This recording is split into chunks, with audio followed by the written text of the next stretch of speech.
Season की आखिर में हम लोगों ने देखा था कि जो जिन्वू होता है वो बेरू की शैडो को एक्सट्रैक्ट कर देता है। तो अब आगे अगले चैप्टर की शुरुआत में हम लोग देखते हैं कि जो बेरू की रैंक होती है वो जर्नल रैंक होती है, और इस चीज को देखकर जिन्वू भी अपने मन में सोचता है कि ये रैंक मैंने पहले कभी नहीं देखी और ये शायद इलीट नाइट से एक कदम ऊपर की रैंक होगी। और अब जिन्वू क्वीन की शैडो को एक्सट्रैक्ट करने जा रहा होता है, लेकिन तभी जो ब्लैक आंट होता है वो उसे बोलता है मेरे king please give me a name. और अभी जिन्वू को ऐसा लग रहा होता है कि जो आंट है वो उससे अपनी लॉयल्टी दिखा रहा है दूसरे सोल्जर्स की तरह ही।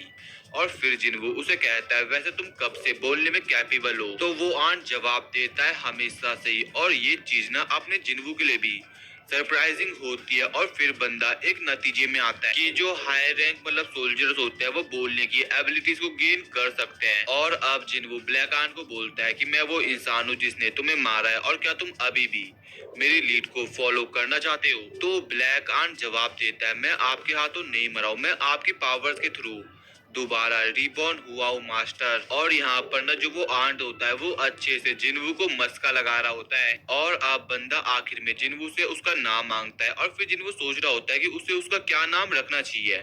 लेकिन तभी अचानक से उसे उस राइटर का नाम याद आता है जिसने एक नॉवल लिखी थी जिसका टाइटल था द आंट्स। और आखिर में जिन्वू उस ब्लैक आंट को बोलता है तुम्हारा नाम अब से बेरू है। और अब जो बेरू होता है ना वो अपने नाम के लिए जिन्वू को शुक्रिया बोलता है। और इसके बाद अब जिन्वू जाता है क्वीन के पास जहाँ पर वो बोलता है अराइज, जिससे जो क्वीन की शैडो होती है ना वो भी एक्सट्रैक्ट हो जाती है। और जैसे क्वीन की शैडो एक्सट्रैक्ट होती है वैसे जो दूसरे आंट्स होते हैं वो काफी अजीब बिहेव कर रहे होते हैं।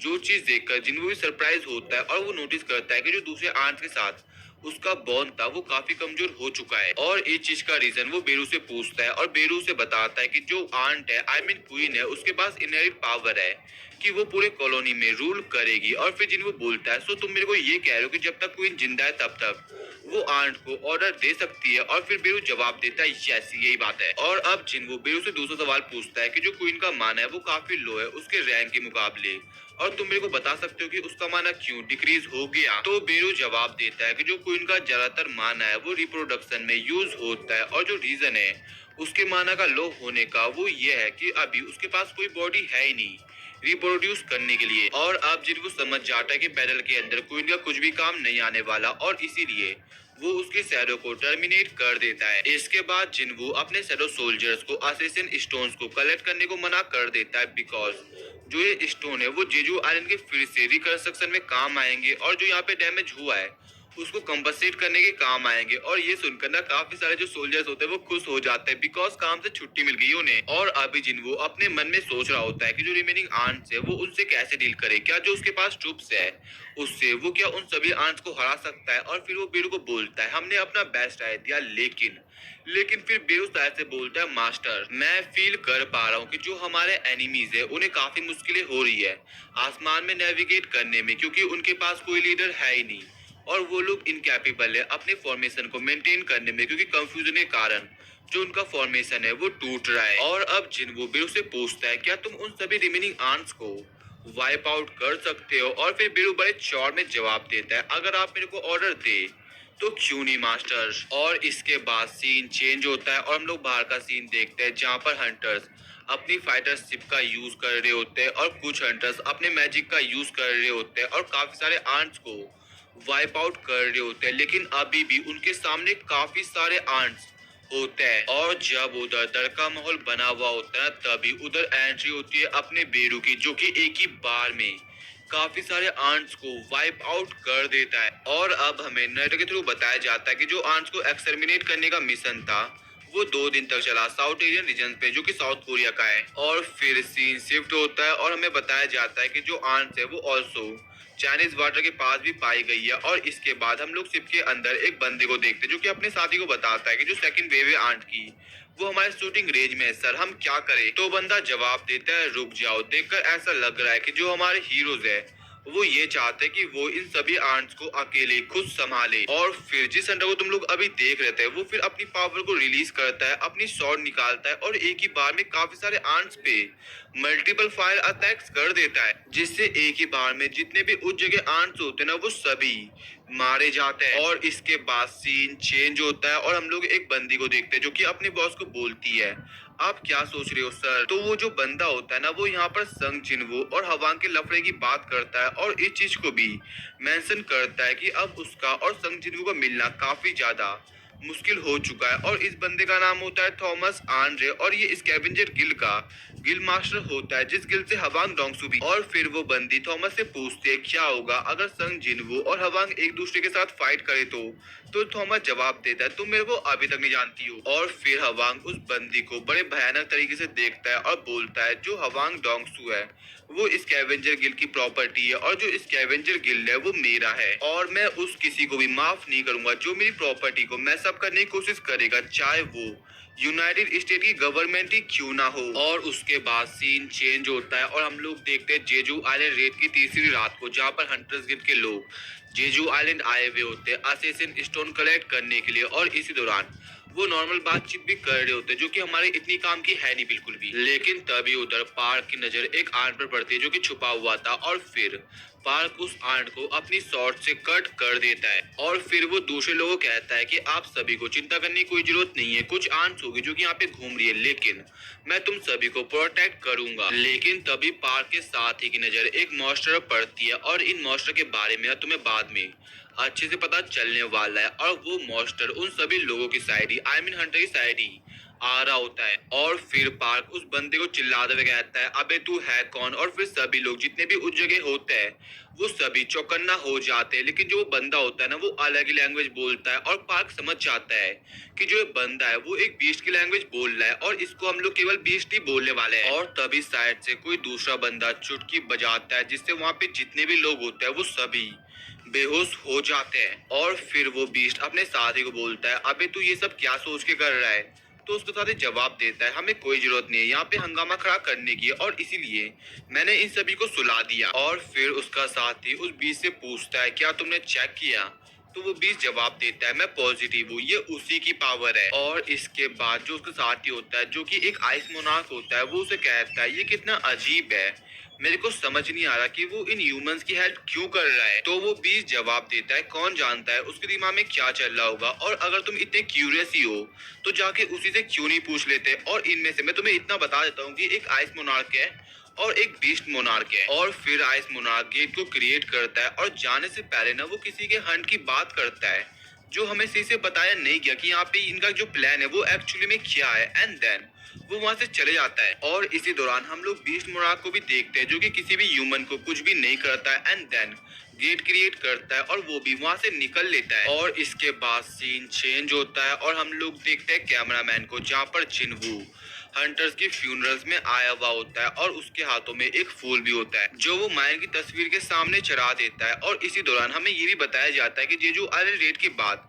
काफी सारे लोग हैं जो कि जिन्वू को अप्रिशिएट कर रहे हैं और कुछ लोग हैं जो कि जिन्वू को क्रिटिसाइज कर रहे हैं। और ऐसा इसलिए क्योंकि अगर वो पहले आ जाता तो जो कैजुअलिटीज होती वो काफी कम हो सकती थी। एंड बाय द वे फिर हम लोग आसपास का सीन देखते हैं जहाँ पे सभी लोग दुखी होते हैं बिकॉज उनके कोई ना कोई चाहने वाले मारे जा चुके हैं। एंड देन जब जिन्वू वहां से जा रहा होता है तभी जो बाइक होता है वो जिन्वू के पास आता है और उसे बोलता है मेरे को हमेशा से ऐसा यकीन था कि एक सिंगल हीरो कभी भी वॉर को अकेले खत्म नहीं कर सकता है, लेकिन रिसेंट इवेंट के बाद मैंने सोचना शुरू कर दिया कि मैं गलत था। और लास्ट में जो उसने इस ट्रेजेडी को खत्म किया है उसके लिए बाइक अब जिन्वू को शुक्रिया बोलता है। और इसी दौरान चाहे इन भी जिन्वू को देख रही होती है लेकिन जब जिन्वू उसकी तरफ देखता है तो चाहे इन शर्मा के अपना सिर घुमा देती है और जिन्वू भी लाइक अबे इसको हो क्या गया है। और फिर सीन चेंज होता है और हम लोग देखते हैं मिस्टर गो और जिन्वू को जो कि एक साथ अकेले कहीं बैठे हुए होते हैं। और अब मिस्टर गो जिन्वू को बोलते हैं सो तुम अब खुद का गिल बनाने का प्लान बना रहे हो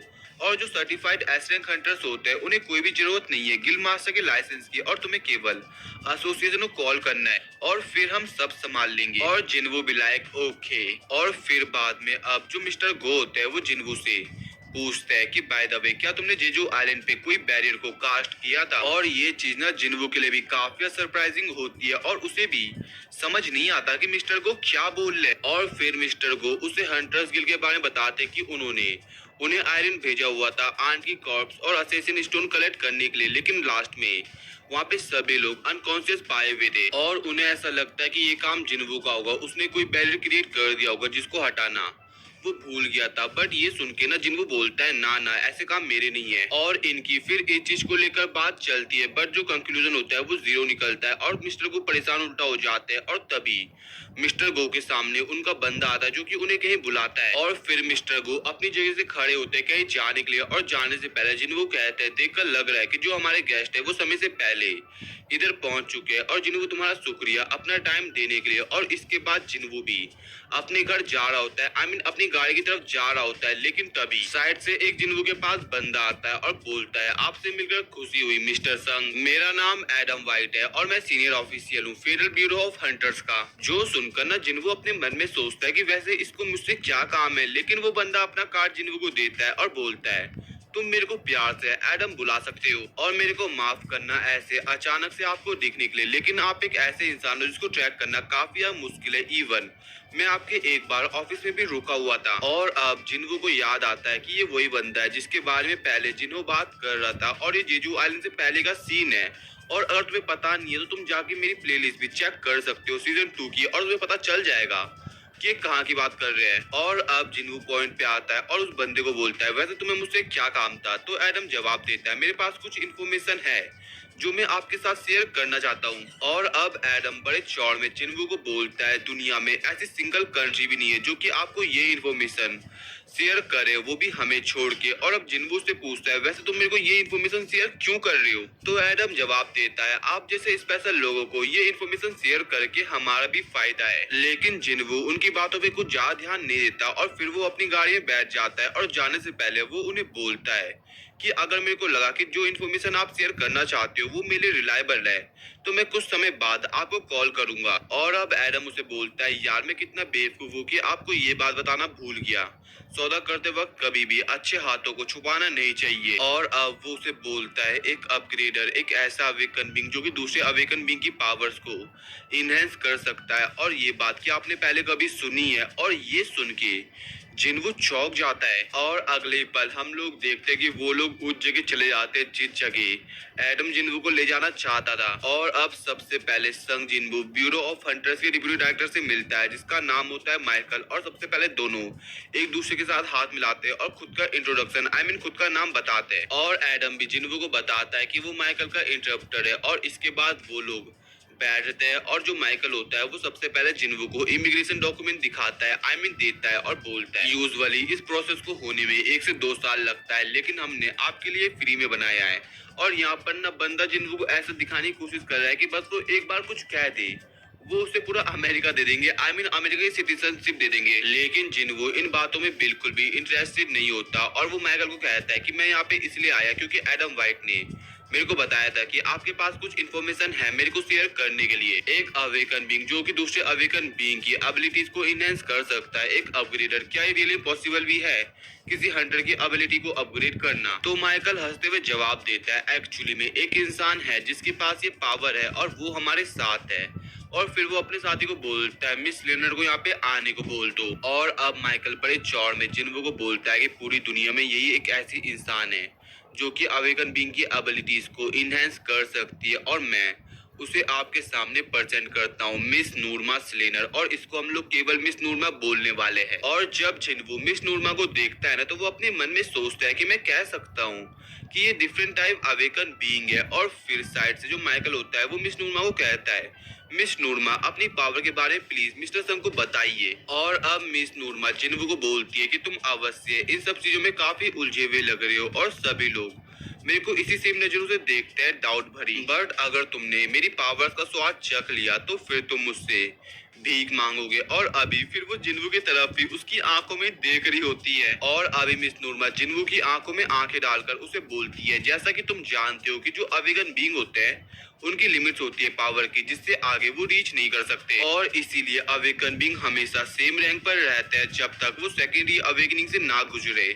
और ये एक कॉमन नॉलेज है जो कि सभी हंटर जानते हैं। और अब जिन्वो से बोलता है तो तुम इस चीज को बदल सकती हो। और फिर मिस नूरमा जवाब देते यस मेरे पास ऐसी पावर्स है जिससे मैं अवेकन बीइंग की हेल्प करके उसे उसकी पावर से बियॉन्ड रीच करा सकती हूँ, लेकिन इसके लिए तुम्हें 3 स्टेज से गुजरना पड़ेगा, तभी मैं लिमिटेशंस को लिफ्ट कर सकती हूँ। और मैं श्योर नहीं हूँ कि मैं इस पावर को क्या नाम दूँ, बट मैं फोर्स रीअवेकनिंग को परफॉर्म कर रही हूँ और शायद मैं किसी इंसान के ट्रू पोटेंशियल को ला रही हूँ, दिखा रही हूँ। और माइकल भी जिन्वू को बोलता है जो सब चीजें मिस नूरमा कह रही है वो सब सच है, और अपनी पावर्स को यूज करने के बाद इन्हें काफी लंबे समय का रेस्ट चाहिए होता है, और हर साल 3 से 4 इंडिविजुअल्स इनकी पावर का लाभ उठा रहे हैं। और अभी जिन्वू को भी ऐसा लग रहा होता है कि जो उनके पास ये पावर्स है वो काफी इनक्रेडिबल है, और फिर वो मिस नूरमा से पूछता है कि जो ये प्रोसेस है वो वैसे कितनी इफेक्टली होने वाली है। तो उसे पता चलता है कि इससे जो इंडिविजुअल होगा, अवेकन बीइंग होगा, उससे उसकी 20 से 30% जो पावर्स है वो बढ़ जाएंगी। जो सुनकर अब जिन्वू को समझ आता है कि क्यों हवांग डोंगसू ने साउथ कोरिया छोड़ दिया था, क्योंकि कोई भी इस ऑफर को मना नहीं कर सकता है। और इन सब बातचीत के बाद अब मिस नूरमा अपना काम शुरू कर देती है, जहाँ पे सबसे पहले वो जिन्वू का हाथ पकड़ती है और उसे आंख बंद करने को बोलती है, और यही एक फर्स्ट स्टेप होता है। और अब फाइनली मिस नूरमा जिन्वू के अंदर घुसती है, जहाँ पर वो नोटिस करती है कि उसके चारों तरफ डार्कनेस ही डार्कनेस है। और जब वो अपने पीछे की तरफ देखती है तो कोई इंसान उसे देख रहा होता है, और वो भी अपनी भयानक आंखों से। और ये नोटिस कर मिस नूरमा काफी डर जाती है और वो चिल्ला बैठती है, जिससे जो उस जगह बॉडीगार्ड होते हैं वो सभी लोग जिनको पे गन पॉइंट कर देते हैं। बट जो माइकल होता है वो ये करने से सभी को रोक देता है, और फिर वो एक बंदे के पास जाता है और बोलता है भाई तू गधा है क्या। तो वो बंदा उसे जवाब देता है, लेकिन मिस नूरमा और फिर माइकल चिल्लाते हुए कहता है अगर तेरे को उनकी ज्यादा चिंता हो रही है तो उनके पास जाना उसे चेक करने के लिए। फिर माइकल जिन्वू के पास आता है और अपने एजेंट की तरफ से उससे माफी मांगता है, लेकिन ना जिन्वू को समझ ही नहीं आ रहा था कि जो मिस नूरमा है उसे अचानक से क्या हुआ है। और मिस नूरमा की ऐसी हालत देखकर ना माइकल जिन्वू के साथ अपनी मीटिंग को फिर से रीशेड्यूल करा देता है, क्योंकि उनके पास भी अभी कोई ऑप्शन है नहीं। और जैसे जिन्वू वहां से जाता है ना, वैसे मिस नूरमा कह देती है कि वो किंग है और पावरफुल वन भी, और जो उसकी पावर्स है उसकी कोई लिमिटेशन नहीं है। और इसी के साथ ही जो अपना एपिसोड है वो खत्म हो जाता है। तो गाइस, अगर तुम्हें आज की वाली वीडियो पसंद आई हो तो वीडियो को लाइक, चैनल को सब्सक्राइब एंड इस वाली वीडियो को अपने दोस्तों के साथ शेयर कर देना। तो अब मिलते हैं नेक्स्ट वीडियो में, तो अभी के लिए बाय।